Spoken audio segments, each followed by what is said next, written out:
po ay magluluto ako ng kakanin. Malagkit na may ube, saka malagkit na bibingka. Dalawang klase ang lulutuin ko. Kaya tara. Meron ako ritong 2 kilo to. Nahugasan ko na. Tapos meron akong kakanggata. Tigda 2 cup to sa ube ko to. Tapos ito, may haluan ko siya ng ubing, original na ube. Ube halaya. Tapos ube na condense. Asukal. Mamaya ko na magtatakal ng asukal kasi kung baka matamis na itong ube. Tapos, sasaing muna natin itong malagkit. Mamaya ko na ipakita yung bibingka pagkaluto itong sinaing. Maglalagay ako ng 7 cups na tubig. Pangsaing ko. 2. 3. 5. 6.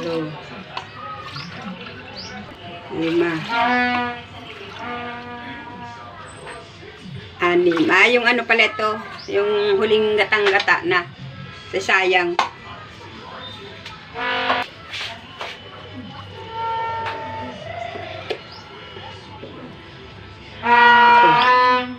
Saing ko muna. Balik.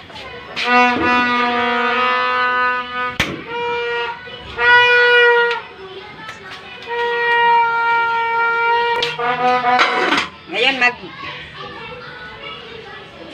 sarado mahangin. Akong 2 cups na kakanggata. Lalagyan ko siya gagawin ko siya pananlatik.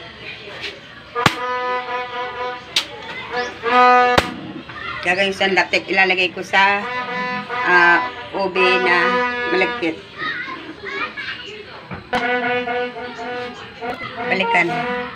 Ito, pwede na yung ating latik. Pwede na yan. Kasi pag pinaitim mo pa mapait. Patayin ko ng kalan.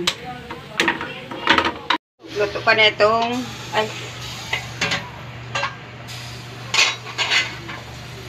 Luto ko na itong ube. Ito yung kakanggata. 2.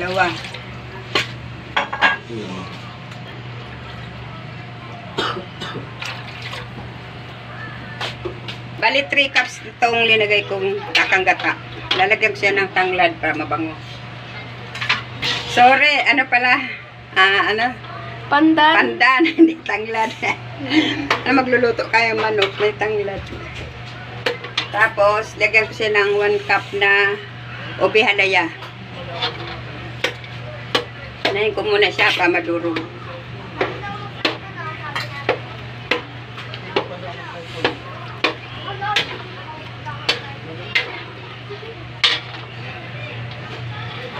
Puliin ko muna. Ngayon. Lutuan na itong kanan. Patayin ko na. Hatiin ko siya sa 2. Ito palang 2 kilo. Bili ko ng nyug. 4 na piraso. Tigda 2 sa kada kalahat. 1 kilo. Tanggalin ko itong pandan. Tama. Pandan na. Ilagay ko na itong ube. Condense.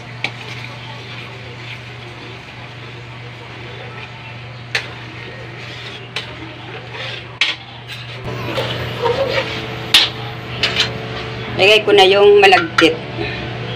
Itayin ko siya. Kalahati lang ilalagay.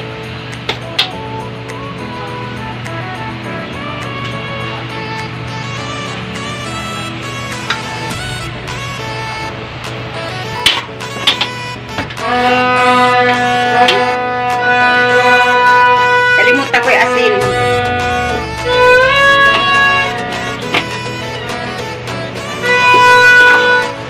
Hindi na ako naglagay ng pangkulay kasi maano na yung gata. Condense, kulay na siya. Ingay ng mga bata dito, di pa nga nagbagong taon. Turutot. Wala dumangin. Hangin na mamatay. Ang ganda oh, pag may condense. Hindi mo na kailangan mag-ano. tikman ko ang asukal. Matamis kasi konti dadagdag sa asukal. Tamis na. Pwede na alam gagawin.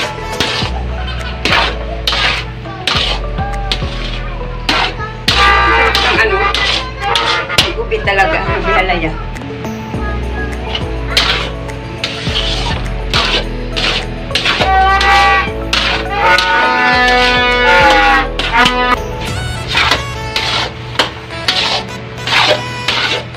Inalis na lang. Tapak naman sila dito sa tapak nila.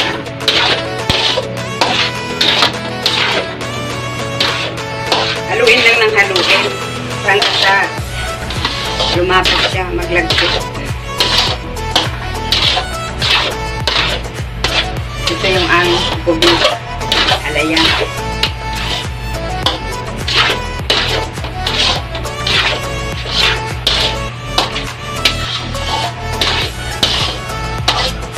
Pag-try content pala sa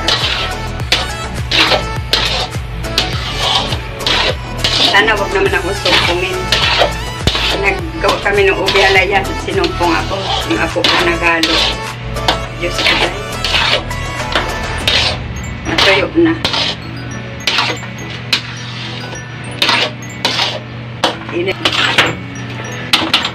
Pag nagluto pala kayo ng malagkit, dagdagan yung tubig kasi yung iba, di ba pag kinain mo na yung malagkit, medyo may hilaw. Hindi masyadong nainin yun. Ngayon lalagyan nyo ng tubig para, gata. Para dito na siya maluluto. Wala na ang problema kung maraming gata. Kasi patutuyoin naman. Kaysa naman kakain ka may hilaw-hilaw. Pangit. Ito, lalagay ako nito. Star margarine. Malasa siya.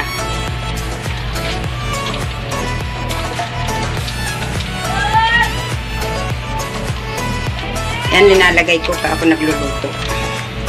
Laging taog ang malagkit. Lagi ubos.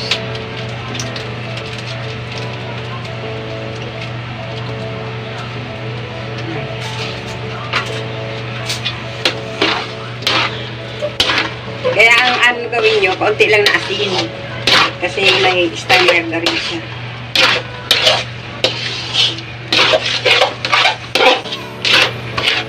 Anong yan? Creamy ang lasa.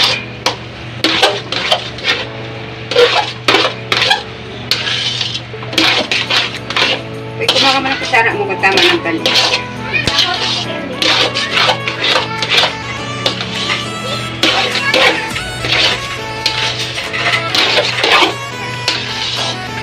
Ito, pwede na ito.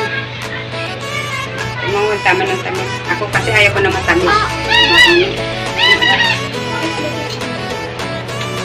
Kung pa kaya na kanya.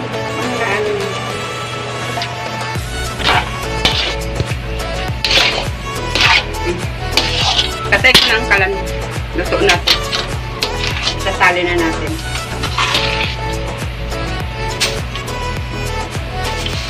Sa bilao. Hindi ko na sila lagyan ng mantika.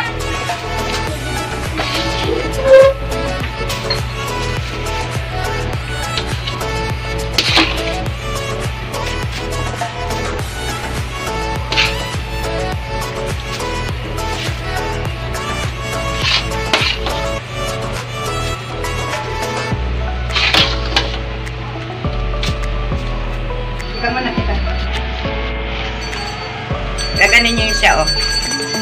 Plak-plak. Naglalangis siya, oh. Kasi kakanggata yung masyadong, marami. Ngayon, lagay ko na itong lapi.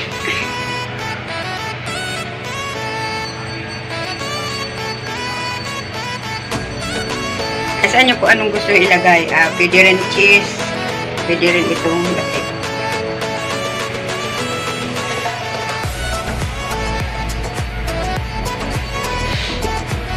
Malinis naman ang kamay ko. Ayan. Luto na yung ube halaya natin. Ay, lulutuin ko naman itong bibingka, malagkit na bibingka. Pakulaan ko to. Ayaw magsindi. O, teka. Lalagyan ko siya ng kulang asukal. Pakuluin ko. Kukunin ko yung ibabaw.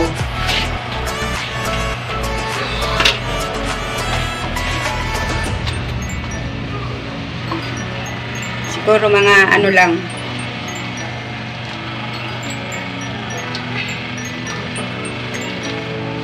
One cup lang na asukal. Kasi ayaw dito maraming asukal. Dami ko nabili asukal.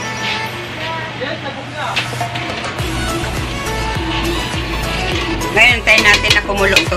Papakita ko sa inyo.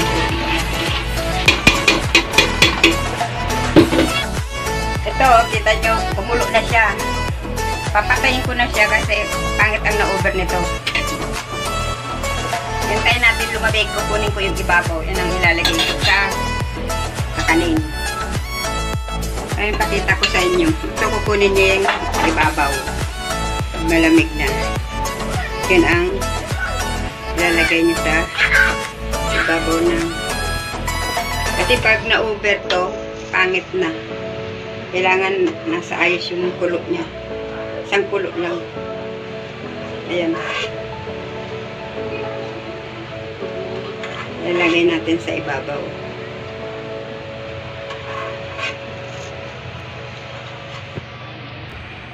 Ito yung ilalagay ko sa ibabaw. Gawin kong bibingka. Yung ito naman, ito ang panluto nyo dun sa malagkit.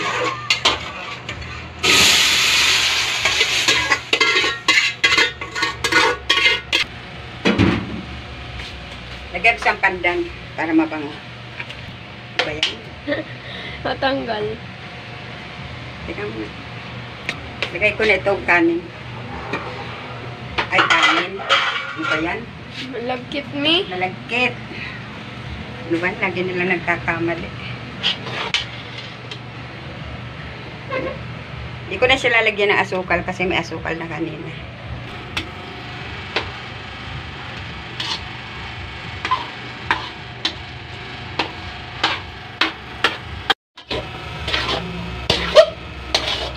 Sa kilikili. Luto pa tayo ng balinsyana. Malagkit na. Pwede na to. Ito sa kilikili. Patayin ko ng kanin. Ito pala lagyan ko ng mantika para hindi siya dumikit. Tapos sasalang natin sa oven.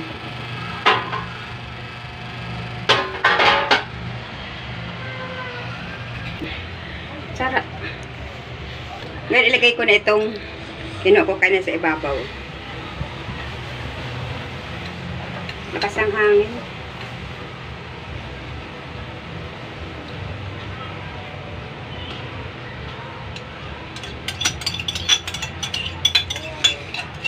Salang ko ito sa oven. Pwede rin sa ano ito, yung lata, lalagyan nyo ng uling. Kaso wala namang ginawa yung anak ko eh. Meron ako dati ginagamit nun, hindi ko alam kung nasaan na nakalagay.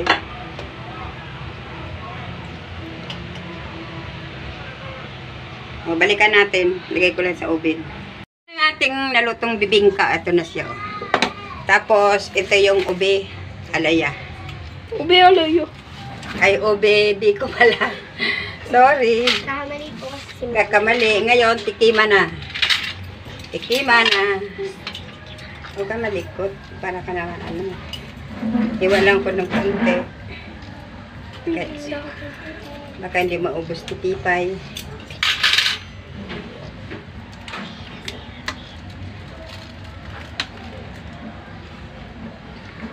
Ang ganda ng tinidor po eh. Malambot siya, oh. Tanggalin, tanggalin mo. Ayan. Ayan. Lambot niya. Saan yung kutsilyo? Oh.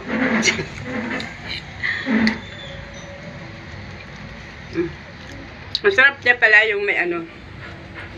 May ube halaya. Tapos yung condensed milk. Ito naman bibingka.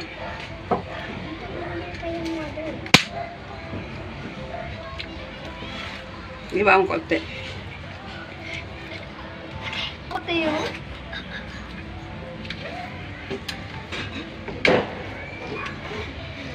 Init. Lambot niya rin. Kasi puro siyang ano, malagkit, walang halo.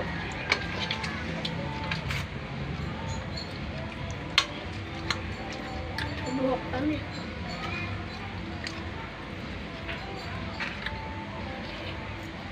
Tira sa ilalim. Ayaw ko yan eh.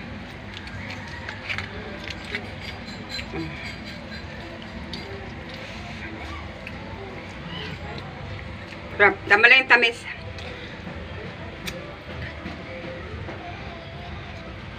Ang init. Ayan. Ito siya guys.